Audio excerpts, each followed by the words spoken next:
Welcome to Section 3 of the Prep Special Education video tutorial. This presentation is provided by the Parental Readiness and Empowerment Program, an initiative developed by the Lawyers Committee for Civil Rights Under Law.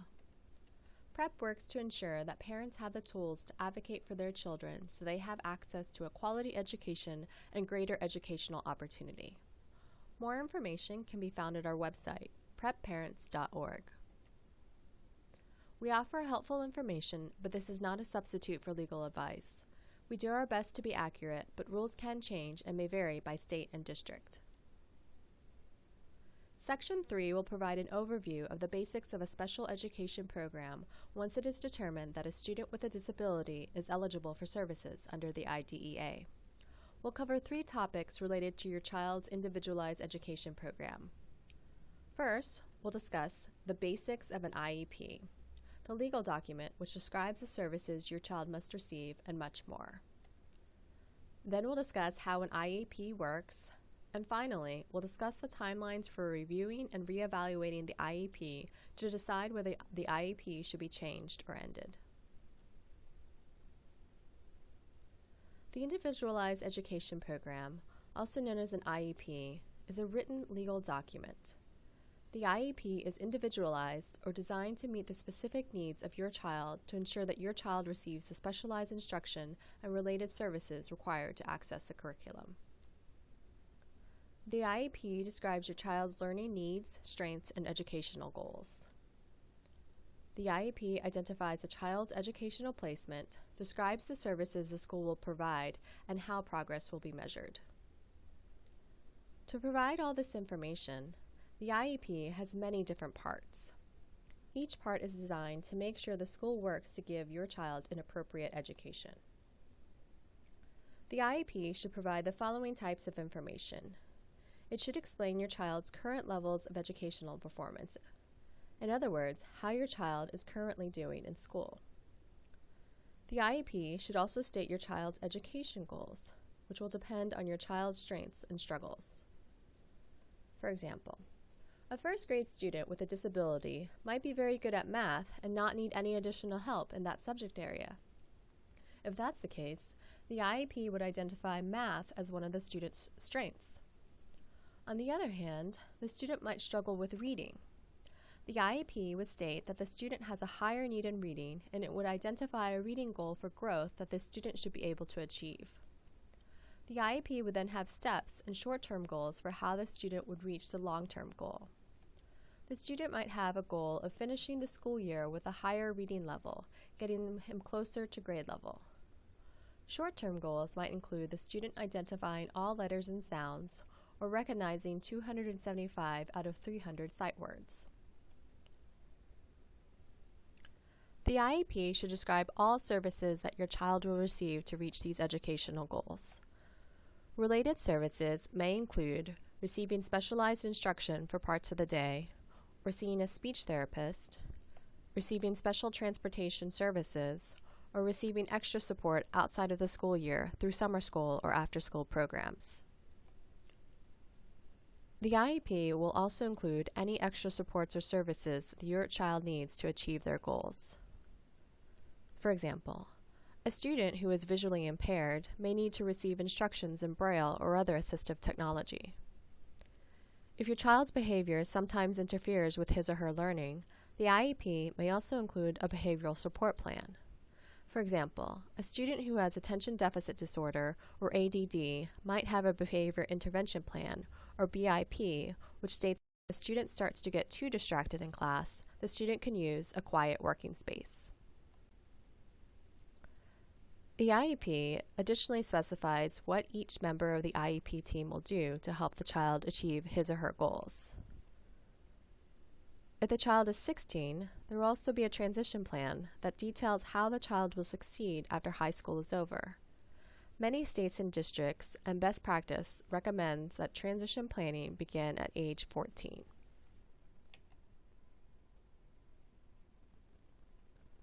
Lastly, the IEP will likely have a signature page, since the district must receive a parent's informed written consent before providing for the first time special education and related services to the child. Take your time to review the IEP before agreeing to its contents. You don't have to consent to the entire IEP if there are parts of it that you disagree with. You can consent to parts of it and not to others.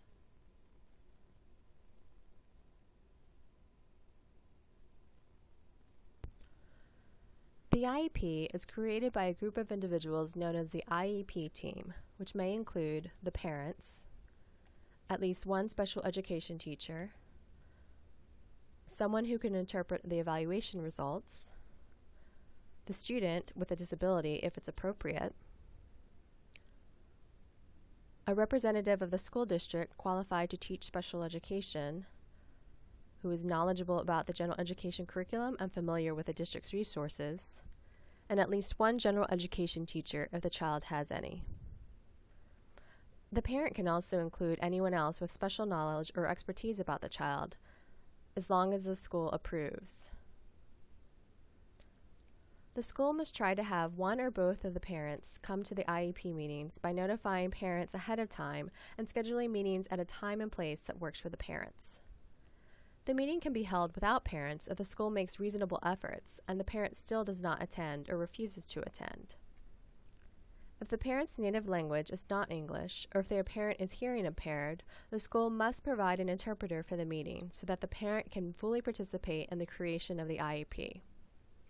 If the school does not offer an interpreter, the parent can ask school staff to locate an interpreter and provide translated documents before the meeting begins. So those are the basics of the IEP. Let's quickly review. Consider whether the following statements are true or false. The school staff can describe or summarize the IEP without providing me a copy. This statement is false. Under the IDEA, the IEP must be a written legal document. The school must provide you with a copy for your review, and it can be requested in the parent's native language. Let's look at the next statement. The school does not have to consider the parent's schedule or availability to schedule an IEP meeting. Is this true or false? This statement is false. The IDEA requires a school to make reasonable efforts to schedule IEP meetings at times a parent can attend. If the school schedules an IEP at a time you can't attend, contact the school and offer other times when you are available. So what about this statement? My child may be able to receive extended services beyond the school day and school year to support his or her learning goals. The statement is true. Under IDEA, the IEP team can decide that your child may be eligible for extra supports beyond the school day, at no cost to help your child reach the IEP's learning goals. This may include after-school classes or summer school programs. So let's move on to how the IEP works. An IEP should be able to answer the following questions. What will be my child's educational placement? Who will teach my child? How will my child receive these services? Will any additional supports be provided? And how will my child be evaluated? Let's discuss how the IEP provides answers to these questions. The IEP should provide details on where your child will be taught. Will they receive services in the general education classroom, or will they need to receive services in more specialized settings? The proper setting will be different for each child, but there is a general rule that children should be placed in the least restrictive environment, which, as we discussed earlier in the Section 1 video, states that students should be able to receive education services with their non-disabled peers as much as possible. It protects special education students from being unnecessarily segregated or isolated, and makes sure your child is only removed to a separate educational setting if doing so provides greater educational benefits for your child. Separate settings may be okay if a child's behavior interferes with his or her learning or the learning of other students. The settings vary. Let's talk about some examples of possible settings, ranging from where the student is in the least restrictive environment to settings where the student is in the most restrictive environment. The least restrictive environment is when your child stays in the general education classroom to receive services. For example, your child can use assistive technology during class or worksheets with extra visuals. But a more removed or restrictive setting might be a special day program where the child leaves his or her regular classroom for part of the day to receive special classes. An even more restrictive setting would be if your child attends a different school designed for specific disabilities. And the most restrictive setting may include homeschooling. The best environment for your child in particular subject areas or activities will be different depending on their needs. You should consider what would be the best setting for your child given their needs. Remember, there are many different settings available, and these settings can be combined. Even if your child is separated in some classes, he or she can return to the general classroom when it's possible. So let's put these ideas into practice. Consider Sandra's situation. Sandra has a speech and language delay and has trouble understanding written text. What might be the most appropriate, least restrictive environment for Sandra if she had an IEP? Let's think about the following two questions. Can Sandra's services and accommodations be provided in her current educational setting? Is that setting the least restrictive environment? Would there be alternative ways to provide such services that still allow Sandra to learn with her classmates as much as possible? So would it be most appropriate for the IEP team to decide Sandra should stay in the general education classroom and receive easier writing assignments? It's true that the setting is not restrictive, since Sandra stays in the general education class all day, but it's not the best setting for her because she's not receiving the services she needs for her disability. Sandra's disability does not affect her ability to write, so giving her easier writing assignments will not help her educational goals. More importantly, Sandra should receive some form of specialized instruction in subject areas affected by her disability, such as reading. So let's consider the next setting. Sandra is transferred to a different classroom for students with severe disabilities where she receives instruction away from her classmates all day. Sandra may be receiving specialized instruction in this separate classroom, but there was no indication her disability was severe. So this setting is more restrictive than it needs to be, and the IEP team should consider whether Sandra could still receive such services but learn alongside her classmates as much as possible. So how about this setting? Sandra stays in the general education class, but during reading period, she attends a class taught by a special education teacher with other students who have similar challenges, and she visits a speech therapist once per week.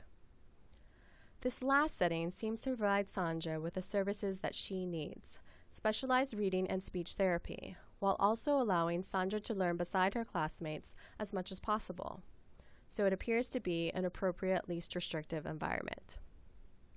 Let's move on to the other questions that an IEP should answer.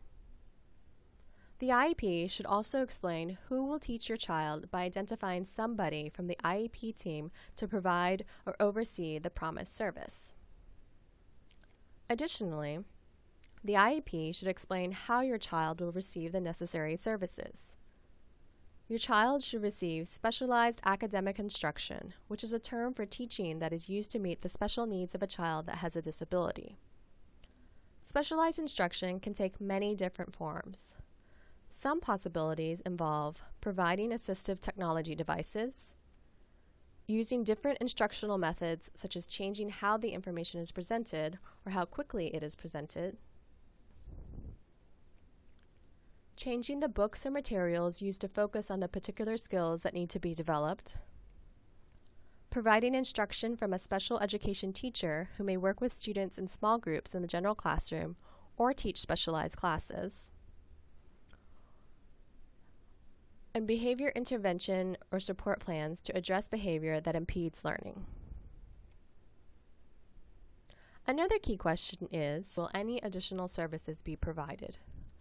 A student with a disability is entitled to what are called related services, if related services are necessary to help a student with a disability benefit from special education. The IEP team will decide which related services will best help each particular student.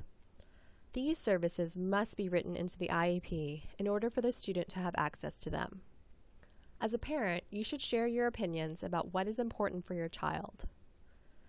Some examples of related services include audiology, counseling services, medical services, occupational therapy, parent counseling and training, transportation, physical therapy, psychological services, recreation, rehabilitation counseling, school health services, social work services, and speech pathology. These are just some examples of the related services that are available. The next important question the IEP should answer is, how will my child be evaluated? Depending on a child's particular disability, an IEP might include details on how evaluation or testing methods should be changed. There are two types of changes that may occur: an accommodation or a modification. Accommodations allow a student with a disability to finish the test in a different manner using a slightly different presentation or setting, but they do not change the material on the test. On the other hand, modifications change the test material itself based on the student's disability. It's helpful to consider some examples. Examples of accommodations include taking a test in a quiet space, sitting at the front of the class to reduce distractions, and taking the test at a different time of day. Examples of a modification would be the student assigned or tested on a shorter or easier reading passage, or requiring the student to complete 5 math problems instead of 20.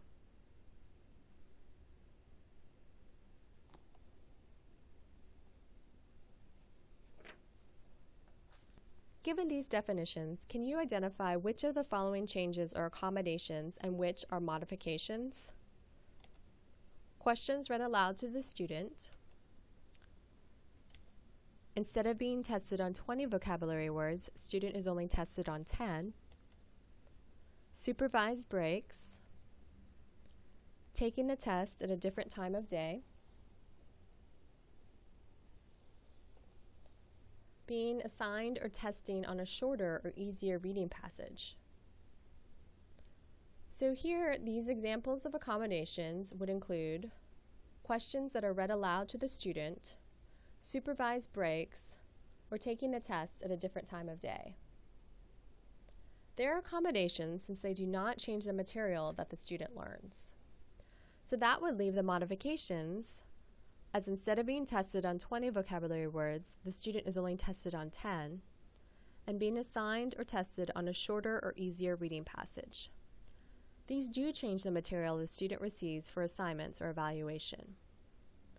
The IEP team will discuss what types of accommodations or modifications your child may need, and such changes should be written into the IEP.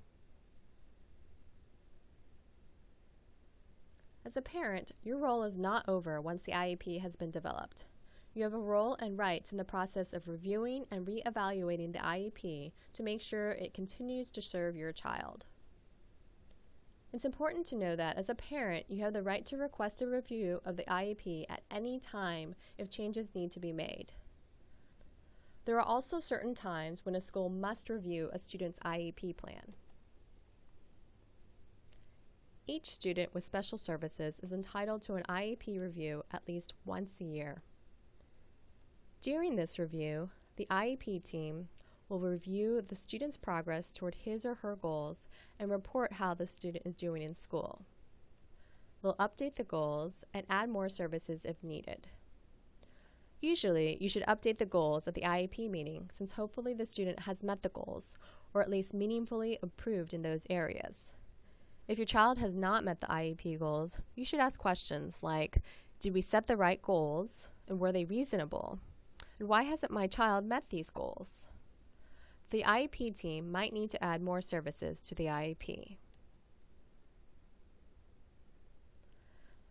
The other time the student can be evaluated is during the re-evaluation. At least once every 3 years, a student who has a disability under IDEA must be re-evaluated unless the entire IEP team decides the evaluation isn't needed. The student is again evaluated in all areas of the suspected disability. Even though the IEP team determined that the student had a disability under IDEA during the first evaluation, more evaluations help to make sure the student gets the services he or she needs. Reevaluation allows the team to determine if the student remains eligible for and in need of special education services, in addition to ensuring that the appropriate placement and services are in place. If the IEP team decides that the student no longer requires special education services, the special education services will come to an end. You'll be given prior notice if this is to happen. If you disagree with the findings and recommendations of the reevaluation or an annual review, or believe that the child is not effectively receiving services detailed in the IEP, you can always file a due process complaint, which we'll discuss in more detail in Section 4 of the Special Education video series. There are a few ways that special education services will end. You, as a parent, can choose to end special education services at any time. Special education services will end for a student who no longer needs special education services as determined by a reevaluation, which we just discussed. Special education services will also come to an end if the student graduates with a standard or advanced degree high school diploma. But graduating with a GED does not end special education services. And finally, special education services will end when a student turns 22, even if the student has not yet graduated. Unless a parent voluntarily terminates services, parents must be given notice that special education services are coming to an end. So the key takeaways from Section 3 are it's important to write everything a child needs into the IEP. There are also lots of different services that may be required for students who need special services, including appropriate placement in the least restrictive environment and providing specialized instruction. Additionally, IEP review and reevaluation must happen on certain timelines. And finally, it's important to remember that as a parent, you have a right throughout the process to share your opinions on what your child needs and to request a change or challenge an IEP determination. Congratulations! You have completed Section 3, the basics of a special education program. Understanding the special education system will help you to know what to expect during the special education placement process and what to expect if your child has a disability under IDEA. Click on the link in the comment sections to take the brief survey to receive credit for successfully completing the special education session with PREP. Stay tuned for Section 4, where we will review what parents can do if they disagree with the school's decision related to special education.